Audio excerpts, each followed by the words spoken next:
So the topic today is how every female executive can listen to their inner leader with compassion and guidance. I mean, that's what we're talking about here. So if that's of interest to you, you might be like, how does this relate to me as a leader? We are going to get into it. Okay. So if you're here, just a question for all of you. Do you typically touch base with your inner leader, meaning your guidance system, your internal guidance system? Arianna Huffington calls this the inner GPS.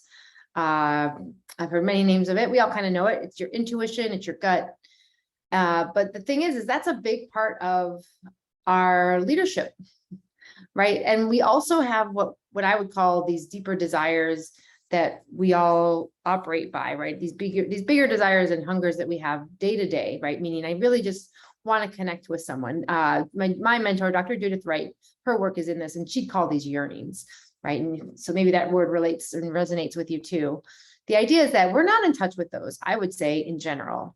And when we bring it to the work world, whether it's your career path, think of all the things that you do you really sit around thinking like, wow, what do I really want to matter today? So I'm going to do X, Y, and Z so that I can really get that checked off my list to matter. I can laugh because nobody has that. And most of these deeper desires are unconscious.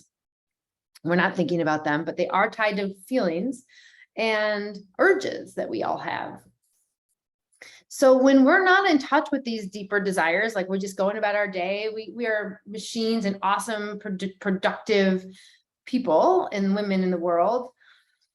When we go through that and we get our list of things done and we check everything off we need to do, my guess is you don't have like to matter on your list, right? You don't have like connecting with others or to be seen on your list. Like they don't get there. And that's because no one's trained in that. No one in business values that. No one has a manager like, hey, did you matter today? Maybe they do. I don't know. You tell me. Do you have a boss? Like props and high five to you. If your manager's like, did you matter today? How were you seen? That's to me a fundamental level of intrinsic motivation that manager is really helping you nurture. And if you are a manager, maybe you try that, right? But the idea is, because work doesn't require us to know these deeper hungers or yearnings, we kind of go about our day really just in that execution mode. And sure, we say hello, or maybe we have lunch with a colleague now that we're back at work. However, the reality is it isn't really on our radar. And what happens is when we get into that mode of being awesome productivity machines, right? We're all for productivity, getting our stuff done, the GSD stuff, you might alternate another word there. Then we just kind of maybe feel like at the end of the day, like literally at the end of the day at 5 p.m. or whatever end of your day is, yeah, that was all right. Like, yeah, I got my stuff done. Cool. Like, let me go out and have a beer. I'm going to go out and work out.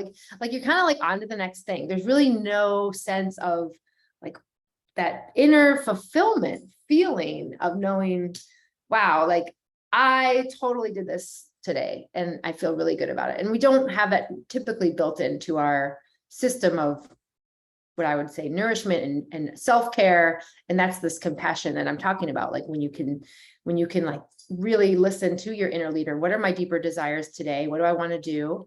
How am I doing in it? And what could I change or shift or tweak so that I can meet those yearnings? So when we know what those are, here's what the cool thing is, how we can do this is we listen to our inner leader and we can know what our desires are, because these are the universal hungers of all human beings on the planet, right? Like I think there's 8 billion of us now, by the way. Who has the latest statistic on global population? It's phenomenal. It just continues to blow my mind. So the idea is when you are able to understand and make those deeper desires conscious, meaning in your field of vision, like understanding what you know, and they change all the time, by the way. Like Dr. Wright says, moment by moment, these are always changing. And you'll notice that as you start to maybe tune into what these are, what your inner leader is trying to tell you is to navigate the day through understanding like how can I do this and meet these yearnings I have, meet these desires that I have. Because when I can do that, then I'm like validating myself. I have that self-compassion because I understand what I need to feel good, to feel like this day is rocking. Right. And so not only then could you do it at work, you can do it in every area of life. Right. So it doesn't matter about just doing it at work. And I think this goes against the grain of so many things, right? Because in business, here's the deal, right? Like no wonder everyone's burning out because we're taught to check your emotions at the door, especially women, right? Like never let them see you cry, right? That's an old adage I know many of us have heard, including me. And when you do cry, you feel like you're completely shameful of it because it's not okay, right? And women are pretty emotional beings, as are men. And feelings are pretty normal and natural. So that's one thing that we do. We are told to stick to the numbers, get the job done, like transact, which is also really good. It's also very linear thinking, and it's not a lot of wiggle room for understanding maybe what like, let me tune in here, let me pause and tune into what's going on with me. Oh, I really notice I'm feeling angry. Oh, so yeah, this person totally steamrolled over what I was trying to say. So I didn't even get seen. That was a yearning and desire I had. I wanted to be heard because I had something to say, and I wanted to matter because I was in this meeting to make a difference, right? Like these are the things that are going on underneath the surface. I like to use the iceberg analogy, right? You've got like the tip of the iceberg that everybody sees, and that's your awesome put together self. Like historically I was a pro at this. And then underneath the iceberg is like all the other stuff that's happening, right? Whether it's your emotions, your character traits, your intuition, your values, your negative thinking, like all the things that no one can tell, right? Because it's happening underneath you. And so we kind of don't worry about that stuff. We really just focus on the top of the iceberg. But here's the deal. If we're not feeling fulfilled at work, it's because we're only focused on the top of that iceberg. In other words, all that other stuff underneath the surface, underneath the waterline, it's like it doesn't exist. And no wonder we're burning out, right? We're not even acknowledging ourselves to say, hey, you did it today. Like, nice work. We're just on to the next thing because we're not tuned in. And no one in our culture and workplace really has this in a place that I think works really well. At least I haven't seen it. And if you know of anyone, let me know because I would love to know. But this is a up and coming way of doing work, I think, is bringing more of this in. Where we work long, hard hours to be productive, right? Like that's what we're told. And I don't know if anyone here, I'm Gen X. I don't know, maybe you're what gen you are, generation. But our like we've been known time after time in polls and reports that we work harder than anybody else. Like because our parents were the baby boomers. They came from the World War II parents, and it was all about like get that stuff done, like you gotta work hard and earn your keep and have the job with the security and the social pension and da da da da. So it's just like it's trickled down to us. And so to me, I know if I wasn't working hard and showed up at the office and worked late and was the last one to leave sometimes, this was early on in my career in my 20s, like would be the equivalent of a Gen Z person, then I felt like I wasn't pulling my weight. And I felt like I had to prove myself, especially when we're early in our careers, right? So the key is all of those things can happen, and it's like not an either or, it's like, and we can learn to be more aware, like raising our EQ. I talk about this all the time, raising our emotional intelligence so that we can master this world, our own universe of these deeper hungers inside of us. And so that's what this is all about. And so how do we do that, right? What do we do wherever you are in your work career, whatever role or industry that you're in? The idea is that when we start showing up and listening to those hungers, those desires, and most of them, by the way, are unconscious if you won't know. So it's a skill. You have to develop it. It takes practice. It might take even, it might take years, but I think within 30 days, it takes a habit to take form in 30 days.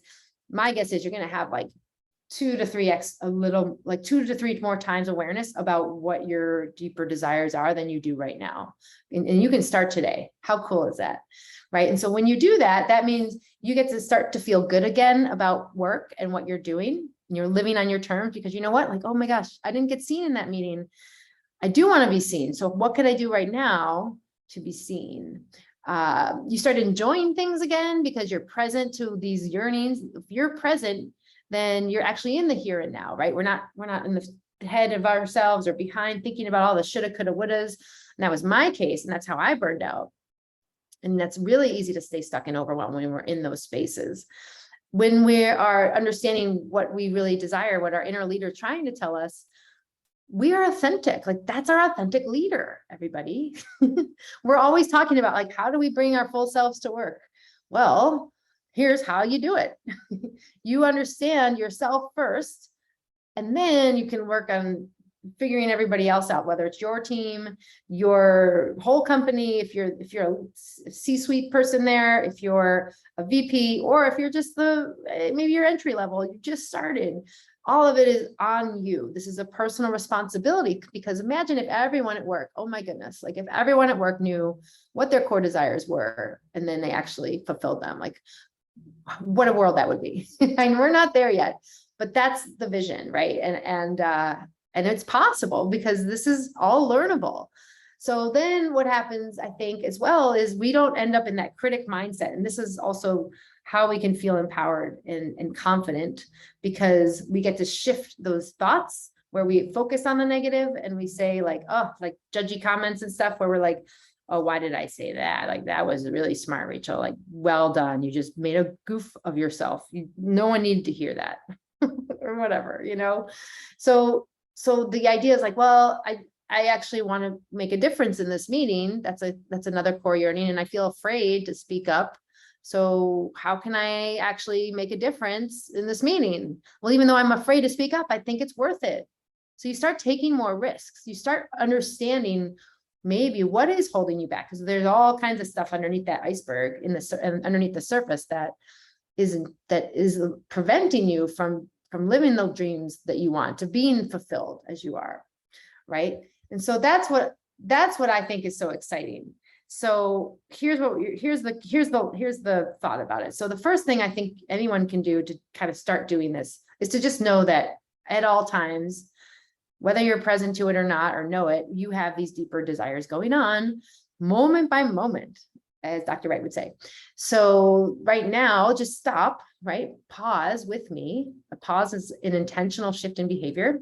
And maybe notice how you're feeling. Are you calm? That might be a version of joy, just kind of a mellow joy there. Maybe you're a little anxious, which might be some fear, right? The idea is to just name it. There's no judgment again. This is just like data, right? And then you can connect it to like, well, what do I like? What do I want? What would I desire right now? Like, what am I really wanting?